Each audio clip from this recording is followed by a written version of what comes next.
A dime from 1982 can be worth up to $1,500 if it has the right error.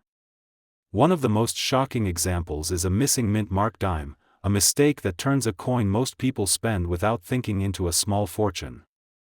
And I'll show you exactly what to look for.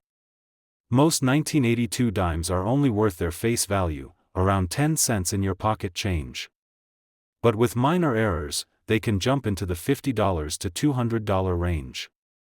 With major mistakes like double strikes or off-center strikes, the price can leap to $300, $600, or even $1,500.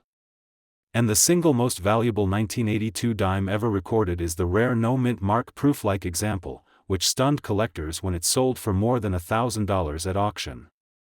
In this breakdown, you'll see real examples of each one, the history behind why 1982 was a problematic year for the US Mint, and the exact steps to identify whether your dime is just 10 cents, or a $1,000 treasure. But let's begin with the money makers. The first dramatic error to watch for is the 1982 no-mint mark Roosevelt dime. Normally, Philadelphia dimes from 1982 have a small P mint mark right above the date. But due to a die preparation mistake, some left the mint without that mark. This error can sell for $75 to $150 in circulated condition, and in mint state, it can bring $400 to $600. One example graded MS-65 sold for $1,250. But this isn't the most valuable error yet. Next, look for off-center strikes. These occur when the blank planchet wasn't seated properly and the design is struck off to one side. Collectors love visible dates on off-center coins. For the 1982 dime, a 10% off-center strike might bring $50 to $100.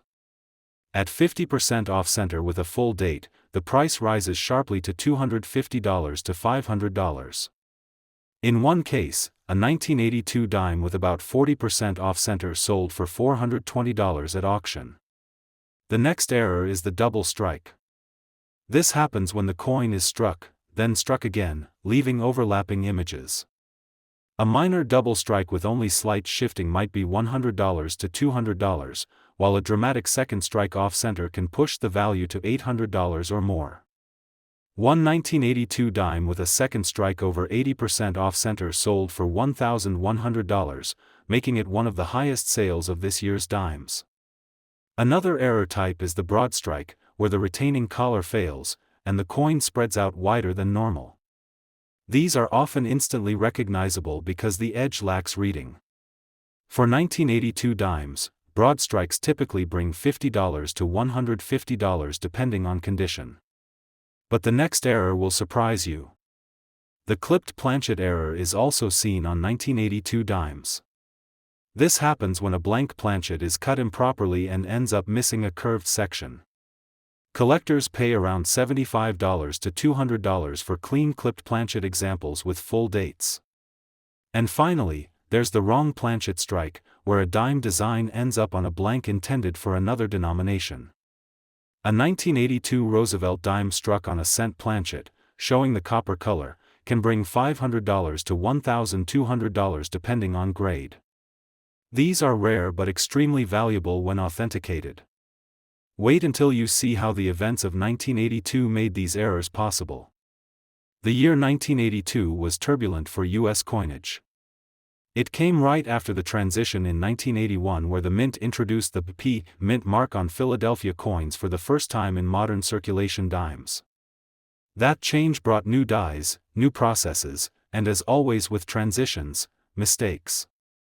It was also a year marked by high demand and constant production.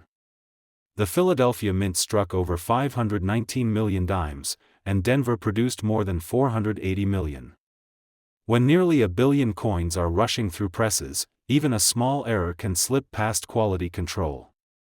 This explains why 1982 is one of the most error-prone years in the Roosevelt Dime series.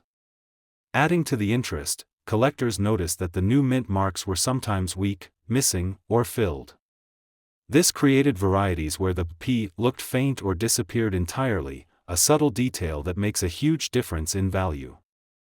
So the combination of new mint mark usage, massive production, and machine were made 1982 dimes particularly prone to collectible mistakes. But knowing the history isn't enough, you need to know exactly how to spot the differences between a dime worth 10 cents and one worth hundreds. First step, check the mint mark. Every 1982 dime should have either a P for Philadelphia or a D for Denver, right above the date. If it's missing completely, you may have the famous no mint mark error. Be careful though, sometimes dirt, damage, or wear can obscure the letter. That's why authentication matters. Second step, look at the strike. If the design looks shifted, incomplete, or cut off, you may be looking at an off-center strike. Remember, the more of the date that is still visible, the more valuable the coin is. Collectors pay premiums for coins where both the error and the date are clear.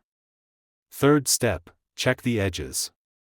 If the coin looks unusually wide and lacks reading on the rim, that's a broad strike.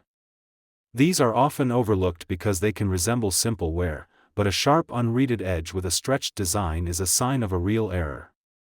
Fourth step, inspect the shape. A clipped planchet error will show a clean curved section missing.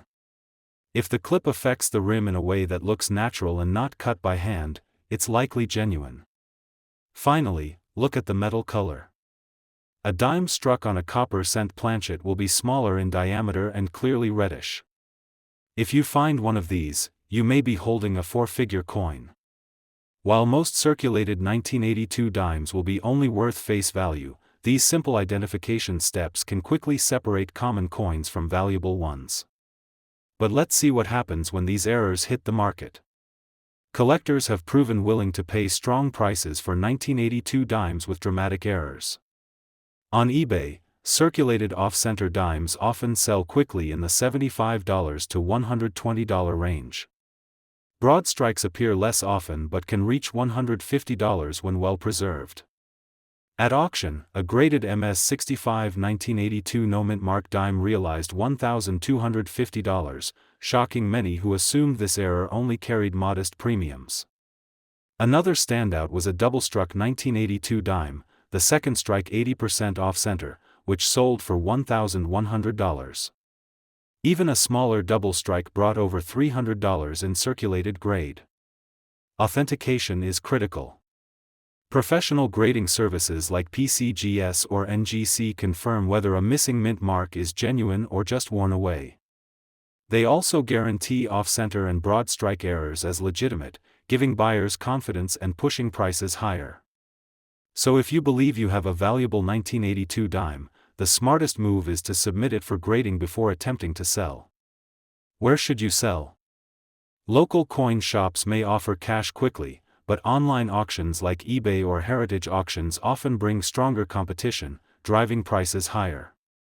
For top-tier errors worth hundreds or more, large coin auctions are the safest way to maximize value. And remember, while most 1982 dimes are common pocket change, a few specific examples are worth hundreds, even over 1,000. Let's recap the 3 most valuable errors you need to watch for in the 1982 dime. First, the missing mint mark dime, worth up to $1,250. Second, the dramatic off-center strikes, bringing as much as $500. And third, the double strike errors, with one example reaching $1,100. Check your 1982 dimes right now, you might have a treasure hiding in your coin jar. And don't stop there. Subscribe so you don't miss the story of the quarter that shocked collectors when it sold for $10,000.